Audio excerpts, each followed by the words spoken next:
Welcome to a journey into self-care. Today, we're making a luxurious rose-infused body oil, a simple, natural recipe for glowing, hydrated skin. Rose oil is wonderful for moisturizing, soothing irritated skin, and promoting a calm, luxurious feeling. Plus, it smells absolutely divine. First, the star ingredient, dried rose petals. Ensure they are organic and free of any pesticides. We're using about a cup for a concentrated infusion. Next, our carrier oil. I recommend a light, non-comedogenic oil like sweet almond oil or jojoba oil. Gently pour the oil over the roses in a clean glass jar. Seal the jar tightly and be sure to label it with the date and the ingredients. This is crucial for keeping track of your infusion. Place the jar in a sunny window or a warm spot for 4 to 6 weeks.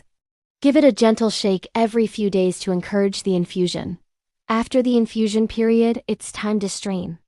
Use a cheesecloth or a fine mesh filter over a clean bowl to separate the oil from the rose petals, gently squeezing out all the goodness.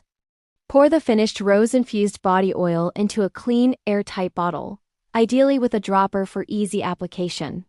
Use daily after a shower or bath to lock in moisture and leave your skin beautifully scented and glowing. Thank you for joining me on this simple self-care project. Don't forget to like, subscribe, and share for more natural remedies. Take care.